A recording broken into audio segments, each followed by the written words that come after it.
Direction à présent le Haut-Rhin à Altkirch où le centre hospitalier psychiatrique du Roggenberg a ouvert ses portes hier matin dans le cadre de la semaine d'information sur la santé mentale.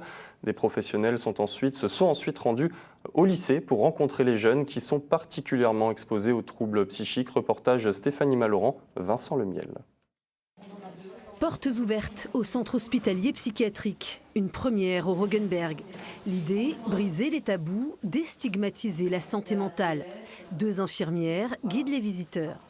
Donc on les reçoit ici, ça dure à peu près 1 heure, 1 heure et demie. Et puis on fait vraiment un débriefing ensemble. Et puis après, ils sont orientés soit vers un suivi psychiatre ou psychologue.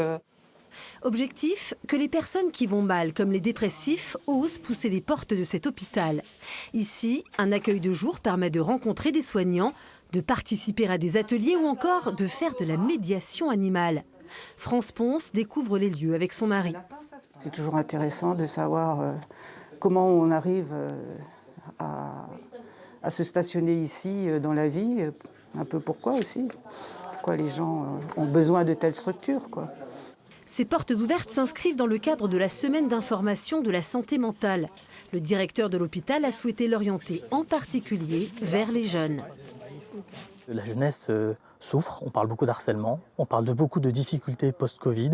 L'idée, c'était de se dire l'établissement psychiatrique du secteur a un rôle fondamental dans la prise en charge et c'était de pouvoir tisser un lien, travailler avec les professionnels, notamment de l'éducation nationale. Le directeur s'est rendu au lycée d'Altkirch avec une équipe de professionnels. Rencontre de lycéennes en bac pro, accompagnement, soins et services à la personne. On a souhaité vraiment cette année, dans le cadre de la semaine d'information santé mentale, poser une première brique. La santé mentale peut être plein de choses à la fois.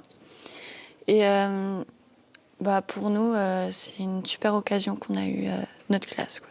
Je ne m'attendais pas à apprendre sur toutes ces pathologies, que la dépression, l'anxiété, le mal-être et la solitude. Cette démarche entre un hôpital et un lycée, unique et expérimentale, répond à un vrai besoin. Dans tout établissement scolaire, il y a besoin de travailler sur le bien-être des élèves. Et compris avec des partenariats différents, dont un hôpital qui s'occupe de la santé mentale.